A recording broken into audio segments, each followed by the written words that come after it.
In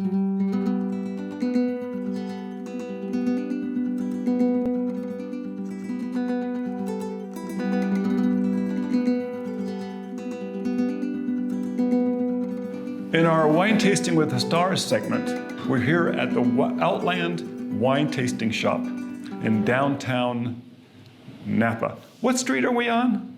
This is Franklin. We're on Franklin Street in the little side between 1st and 2nd. It's a great little area. It's a group tasting room, so I'm going to be tasting wines from different wineries and comparing them to different planets and to different signs this time. So we're going to, of course, start off with what? Chardonnay. And we're tasting a Poe Chardonnay from Mendocino Ridge, Chardonnay from Manchester Ridge Vineyards, which is a great vineyard. I've had Pinot Noirs out of there. Now, Chardonnay is one of the most popular whites in the world, right? Why? Well, astrologically, it's because it relates to the sun. You know, Chardonnay means the gates of God. Gates of God, that's what it means in Israeli. It makes, I think, also in Arabic.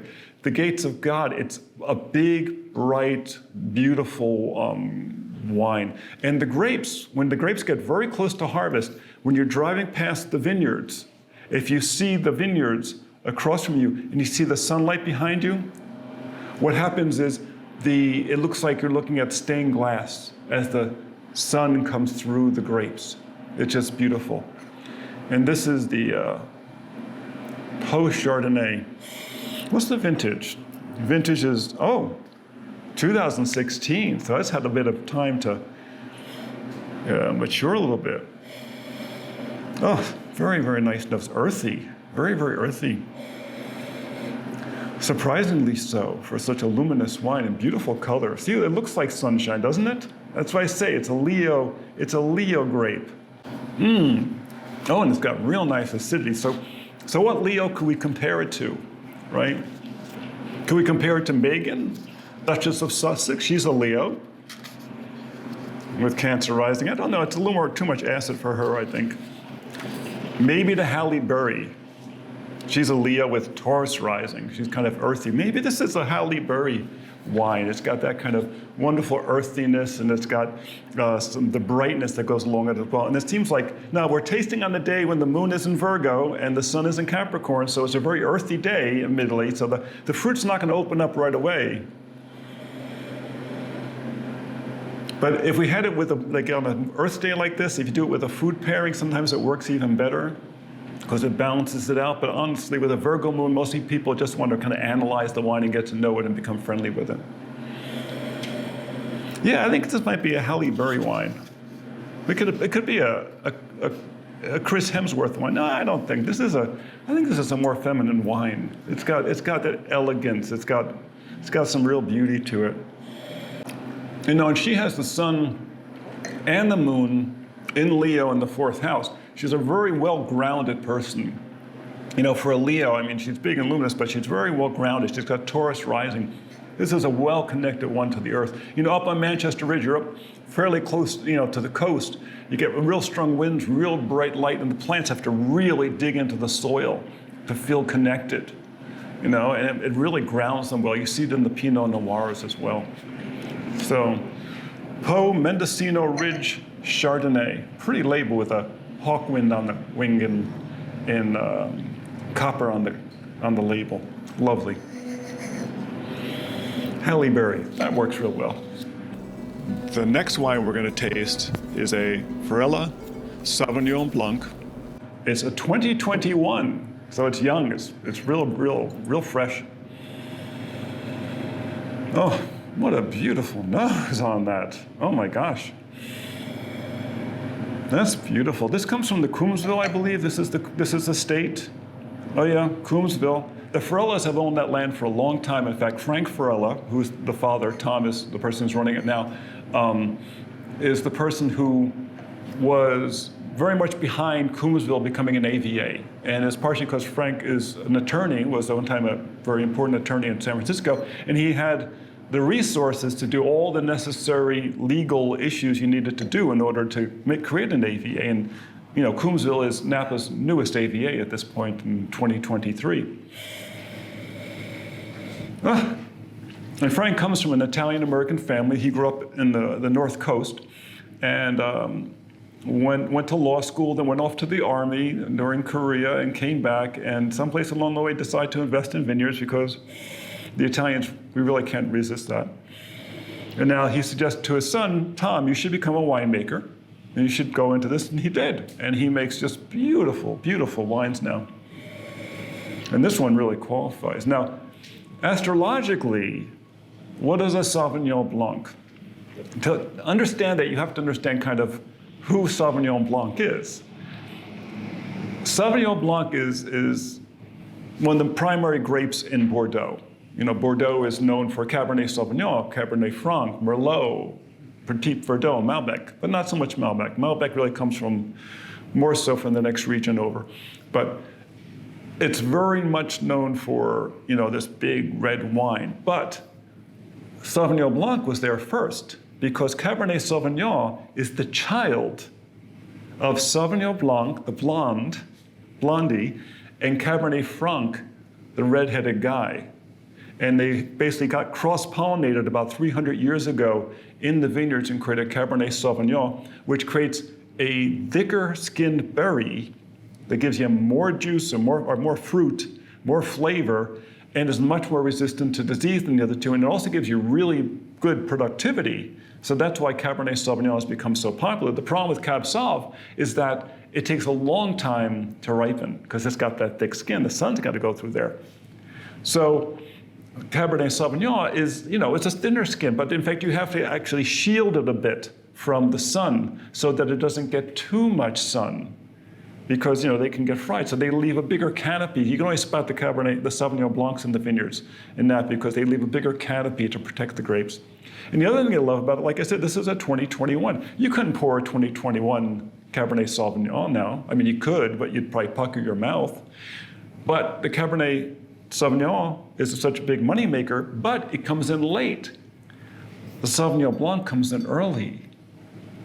So they can have it in and out of the tanks before you ever even start picking the other grapes.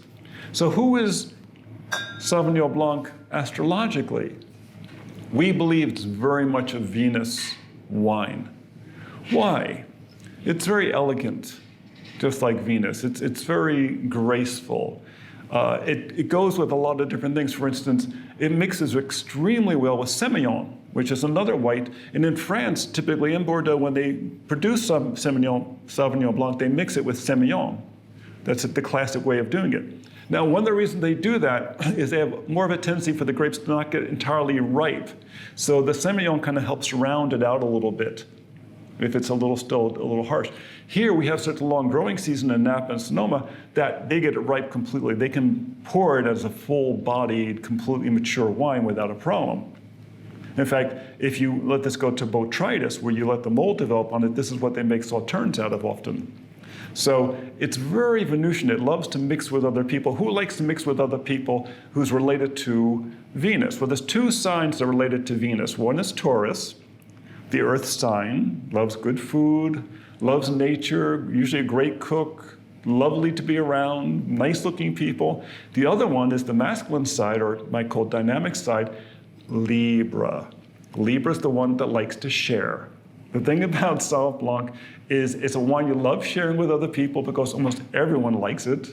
I've never had a client in 18 years of touring who said to me, oh, I don't like Sauvignon Blanc. Never. I've heard all kinds of things, not that one. Everyone seems to like Sauvignon Blanc. It's just like Librans. If you look at the movie cast of any big movie, you will always find one Libran in there. There's always going to be one Libran, and they're always beautiful or good looking. If it's masculine or feminine, they're just beautiful. And they're also really good at working with other people, so they're really good at smoothing out all the differences between these big personalities. It's lovely acid. So it wasn't overripe, it was picked early. I'm trying to remember in 2021. 2021 was a nice year. So it was picked early enough, it still had plenty of acid in it.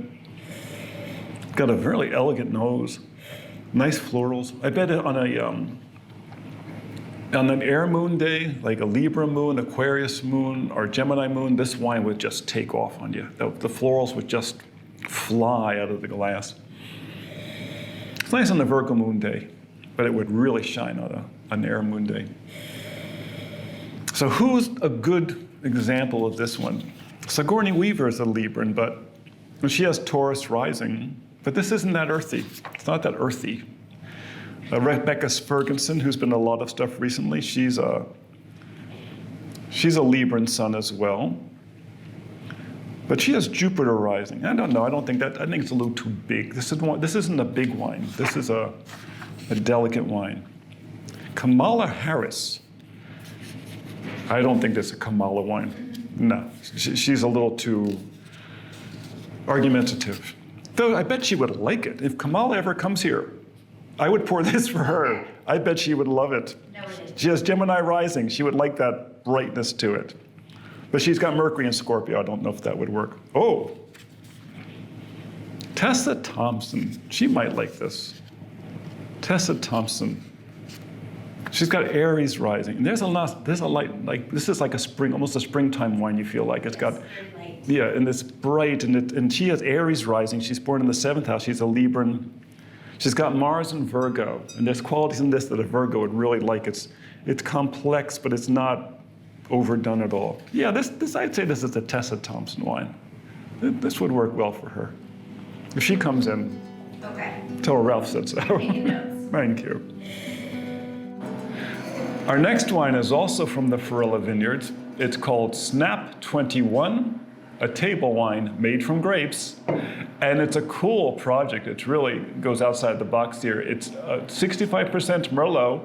It's 35% Sauv Blanc. It's from 2021. It's produced by Farella at their vineyard, at their winery.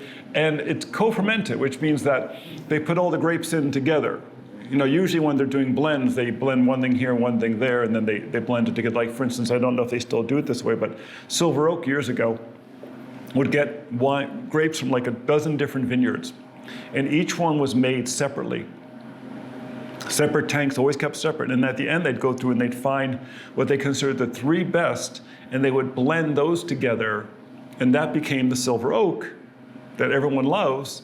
And then they would probably sell the rest off or bottle it under some other label, right? And so blending is done later, and the whole blending, then when you see the table set up with all the different glasses and everyone's trying different glasses, and you're seeing how it works, that's how they put it together. But this is co-fermented together.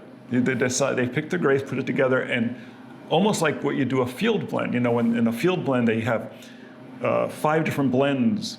The old Italian farmers would do this. They had 5 different grapes, varietals in the vineyard. They'd harvest all of them together, and they'd all go inside the tank. And that became the blend. They called it a field blend. But they knew it would make a nice, good solid wine.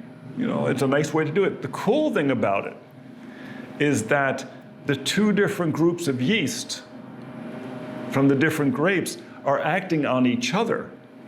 Because each grape has its own set of yeast, its own group of yeast. That's kind of unique to it. I mean, they're similar, but each plant develops its own little culture. Well, now the yeast are working on each other. It adds other dimensions to that grape the other grape you're not going to get otherwise. It's interesting. It's that exchange. It's like the idea that 2 people can lift 5 tons as much as one person. If there's a reason they call it brainstorming, you get 2 people together and you exchange ideas. That's what you're doing with this bottle. It's a very cool project, and I'm a little challenged in terms of saying, well, what planet does it relate to? It's got a lovely nose. It's surprisingly light for 65% Merlot. Right? Yeah. It's bright. It's got a nice bit of citrus to it. It's beautiful. Usually, Merlot, we relate very strongly to Jupiter. And the reason is Jupiter is the biggest planet. You could take all the other planets and put it inside Jupiter. It's so big. The Merlot berry is a big berry. It's big, and it's very juicy. And it's not real high in tannin. It's a very friendly grape. And the word Merlot actually means blackbird. Like Merlin. And it's because when you see the grape, it looks like it's very big and shiny. It's kind of like a blackbird's breast. Right? So I usually relate Merlot to that. And then Sauv Blanc, we relate to Libra very strongly. But now we got the 2 of them. But also, you can also relate Merlot to the moon. And that's because of a relationship between Jupiter and the moon. Who fits this wine?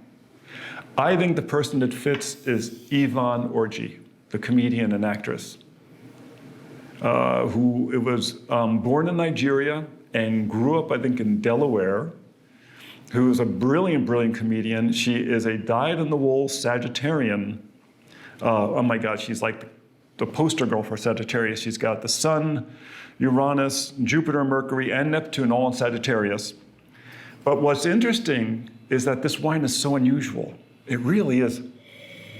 I can't think of anything I've had that's quite like this. It's bright, it's got a beautiful citrus to it, and yet has a really lovely body. It's got a nice nose, but it's not cloying at all. It doesn't overwhelm you. You know, sometimes Merlots can be a little overwhelming. It really lightens it out, and that describes her. She is, like I said, a Sagittarian. She's got a Scorpio moon. She's got Virgo rising, so she's very adaptable. But this is where it gets interesting. This is such an unusual wine, and she has the planet of Uranus conjunct her sun, and that's a marker you see in people who come out of nowhere and become very famous. You see this in a lot of very famous people. Uranus is conjunct the sun because it adds a sizzle to their personality. It just adds this zing, this excitement to their personality. And that's what I get out of this wine. This is a really exciting wine. This is just, it's funny because I probably, like some people, could, if you watch her routine, say, I can't stand her. I don't, no, please, no. And other people would just love her. And that's the kind of reaction you're going to get with this wine. Some people are going to say, no, give me the next. Let's see what else you got. But other people are going to say, give me a case of this. I want to take this home with me. And what's the vintage? 2021. Oh, so it's got wonderful freshness. This isn't a wine you'd want to let sit around and age because you couldn't resist it that long. This is a beautiful wine. Very much a Jupiter Libra wine, I would say. Very much a Jupiter Libra wine. And it fits Yvonne because while she's got all this stuff in Sag, her leading planet, the first thing you really notice in her personality is her Mars in Libra, her natural beauty and balance. So it fits her perfectly. Oh. The next wine we're doing is from Poe. It's the Sonoma Mountain Pinot Meunier. It's a 2019. It's from the Vanderkamp vineyard, which was planted originally in 1953. The Pinot Meunier is a clone of Pinot Noir, which means that the plant mutates. See, these plants are all grown from cuttings, and the reason is they want to have hermaphrodites. They want plants that have both male and female organs, so they naturally produce fewer bunches, so the grape's more concentrated, the fruit's more concentrated, but also they don't have to worry about bees to pollinate them as long as there's a breeze. So a number of years ago, a Pinot Noir mutated into a Pinot Meunier, which basically means miller. Why? Because when you see the leaf, it looks like it's sprinkled with flour, like miller's flour, you know, and they call it the Meunier. It's primarily used in champagnes. It's mixed in with sparkling wines, along with Pinot Noir as a nice blender. Which funny, you always kind of think, well, because it's less flavorful, but I'll tell you, this one, oh my gosh. What a beautiful nose on this wine. I've been sniffing it for like 5 minutes. I haven't even taken the taste yet. This is a big wine, surprisingly big. It fills up hits all the different spots in the palate. Really nice acid. Really go great with food. But lots of fruit. Oh my gosh, that's a lovely wine. But the nose, it just knocks you out. Now, admittedly, I have to realize that Pinot Noir, Pinot Grigio, this whole group are primarily Virgo or mercurial wines, not Virgo, mercurial. They're ruled by Mercury, which means they're quick wines. You don't age them a long time typically. You know, Mercury's a real quick little planet. It changes sign real fast. The messenger, they say. And you'll find that the Virgos and the Geminis, the signs ruled by them, tend to like these wines a lot. They like the Pinot Grigios, the Pinot Noirs. They like these lighter palate wines.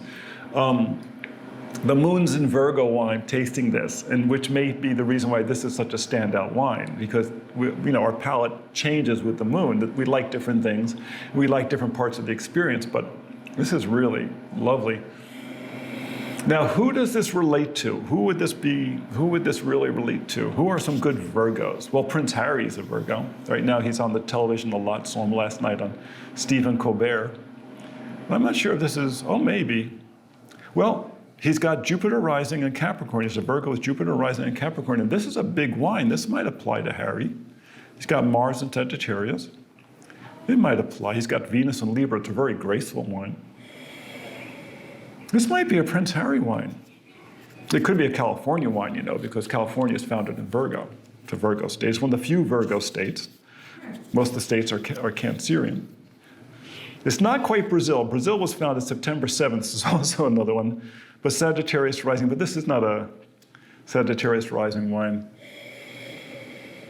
It's a little too understated. The thing about Virgo is like one of the signs that you might say it doesn't take credit easily. You know, it tends to be on the background a lot. That's why you say it's a blending wine. It's mixed in with the things. And Harry, like I said, you know, kind of hides behind his brother a bit. Behind that, he was in the military for 10 years. He was out of the public's eye for many years, out of choice. Zendaya is a Virgo, but this isn't her wine. I don't think so. And neither is it Jennifer Hudson's. Now I'm going to say that I think the best connection here is probably Prince Harry. I think this is a Prince Harry wine. So if the prince ever drops by, Oh yeah, he can have whatever he he wants. definitely make sure he tries this one though. And this comes from Sonoma Mountain all the way on the north tip on the eastern slope of the Sonoma Mountain when you're going up the valley. As you go up the valley, when you skirt up towards Glen Ellen, you're up at the top of Sonoma Mountain, and if you go up behind there, you go up through Bennett Valley, and this would be overlooking Bennett Valley, kind of probably towards the east to the northeast, so it means it gets really good morning sunshine, which you get out of that. And you know, Sonoma Mountain was a volcano back 3 million years ago, so that's where you get some of that big muscularity out of this. Oh, lovely. Lovely wine, Prince Harry. Cheers.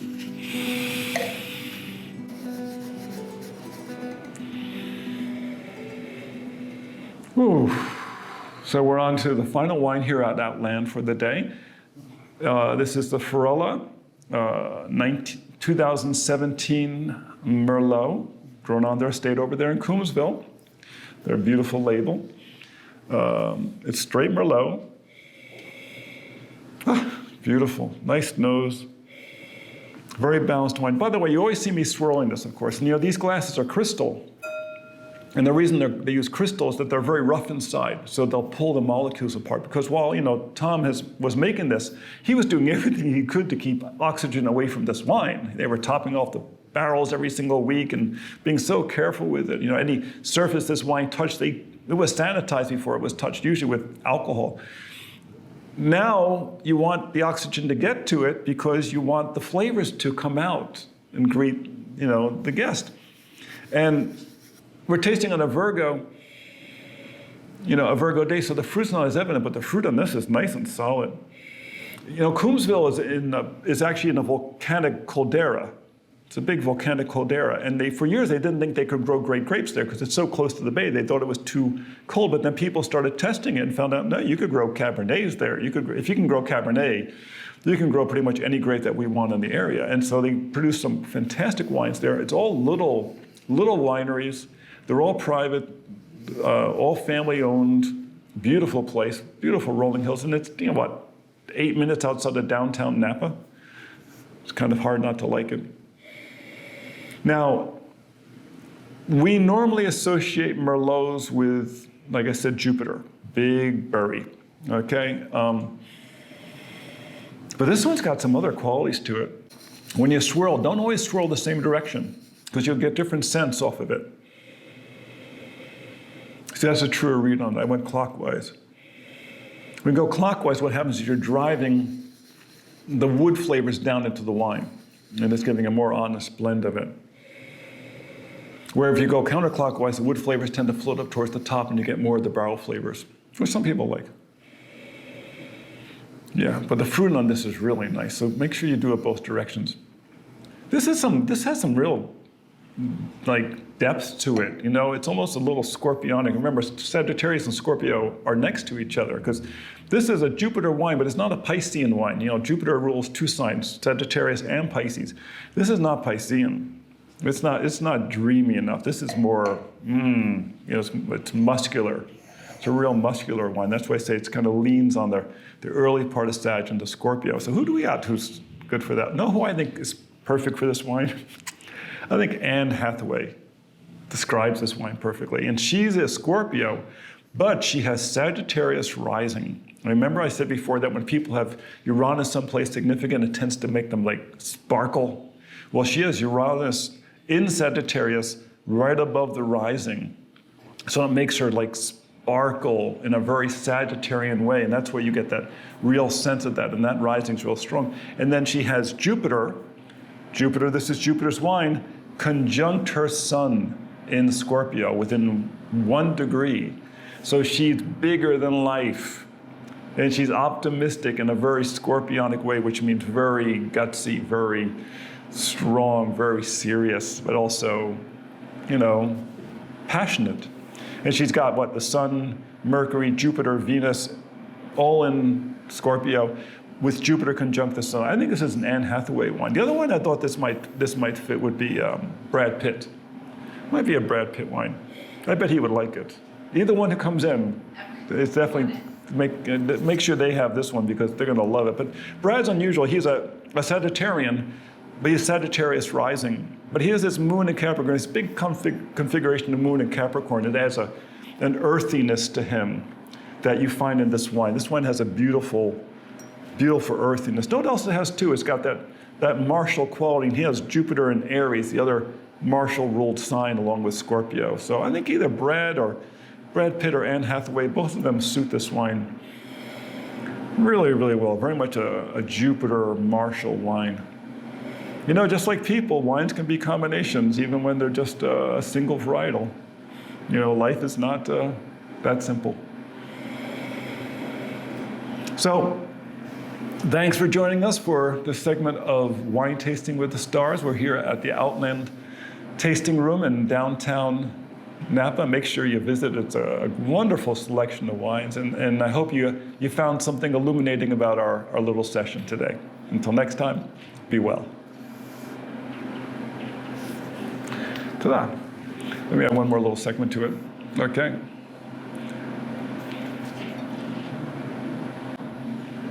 So that's the final wine of today's session here at Outland in downtown Napa. A wonderful tasting room. Make sure you visit it and try some of these fantastic wines. And remember your planetary connections. And come see us on YouTube at Wine Country in Shorts. And please subscribe. It's always a big help to us. Until next time, be well.